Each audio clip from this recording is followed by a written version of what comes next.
Hi, Hot Metal family. Today I'm going to be sharing with you a passage from Genesis, which is part of the Common Lectionary for this week. I'm reading from Genesis chapter 18, verses 1 through 8. God appeared to Abram at the oaks of Mamre while he was sitting at the entrance of his tent. It was the hottest part of the day. He looked up and saw 3 men standing. He ran from his tent to greet them and bowed before them. He said, "Master, if it please you, stop for a while with your servant. I'll get some water so you can wash your feet.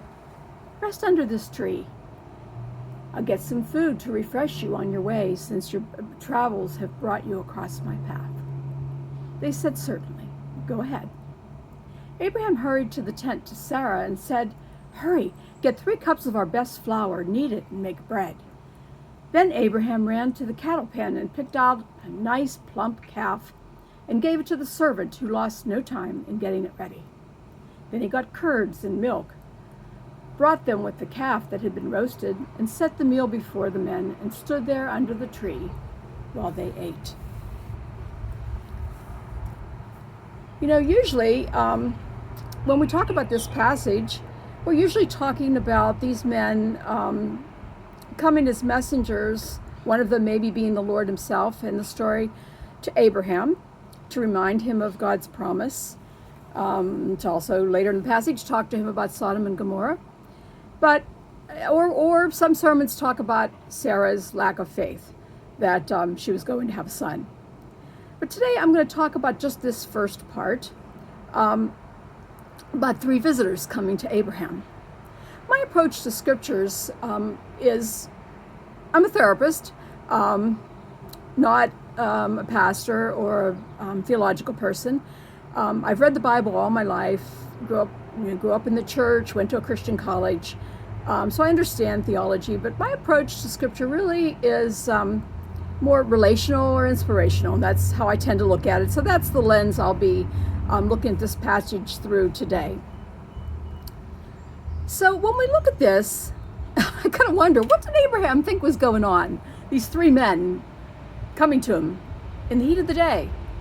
I know in cultures I'm accustomed to, when people are resting in the heat of the day, people aren't usually out moving around town or traveling. They're resting too. But these men came Abraham's way, past his tent, and so he did what was customary in his culture. And I think out of human decency, he said, "Come on in, sit down, rest a while. Let me get some water to wash your weary feet. Let me get some food." Now we know it was Sarah and the servant who did that. Like at my house, I would have the grand idea, and I have to say, just to be fair here, Jim does a lot of the actual doing of things. But anyway, he got it. It's the heat of the day. He got this meal together with Sarah and the servant doing the work, and he provided for all of their needs. He gave them water to soothe their weary feet. He gave them sustenance in the form of bread and meat, and he gave them rest. Now, as I think about in this time that we're in today, I think about, what does that mean to me, and what might that mean to us at Hot Metal Bridge Faith Community?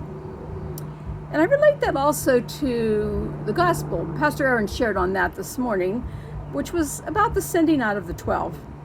But the one thing that struck me from that I want to relate to this passage is that Jesus said to his disciples as he was sending them out, "I want you to freely give what you've received without cost." And I started thinking about, well, what have we received? What have I received?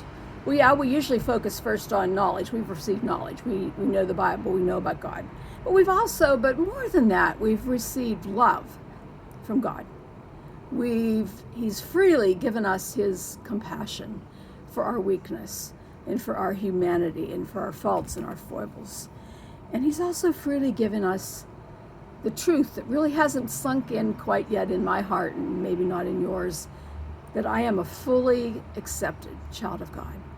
Those are things that he calls us to freely give the people we encounter, like Abraham, the people who just come across our path, or like the people that God sends us out to encounter on purpose to meet their need, as Jesus sent out the 12.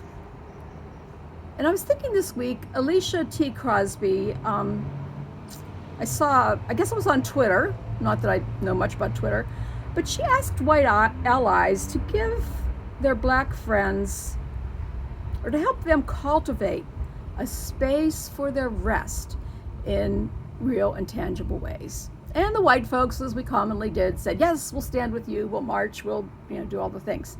And so she had to clarify, no, that's not what I mean. Could you, in practical, physical ways, find ways to offer rest, sustenance, nurture? And so people wrote about this would be in the form of, could be in the form of food. It could be in the form of gift cards. Like, here, just do something for yourself that you need, that nurtures and restores your soul. And I'd like to apply that also, this is Gay Pride Month, to our LGBTQI and plus brothers and sisters. How can we nurture the souls of our brothers and sisters? How can we do that in tangible ways, in some physical ways? For me, sharing personally, I'm going to say this. I'm going to more publicly stand with my LGBTQI plus friends, family members, so that they know that they are the fully beloved children of God, as I am. And also, I'm going to look for ways to do things that are tangible, to say, you are loved. I care about you. I know that this struggle has been hard. I know that I have been a part of wounding you in my actions and maybe in my inactions. And so I kind of throw that out. Can we do that as a community, as an outgrowth of our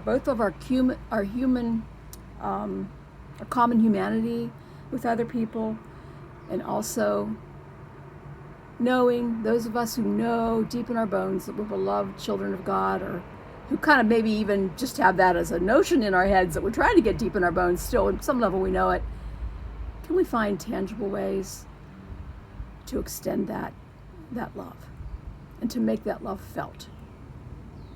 So could you pray with me now? God, you've so lavishly poured out your love to us. You've called us our children, your children. You've made us welcome in your family. We ask you to forgive us for the times that we have not done the same for your other beloved children. Children sometimes we have not even, to our shame, recognized as your children. And so, Lord, we ask you today for strength and grace, compassion, to love others the way you have loved us. Amen. Go, be loved. Love others.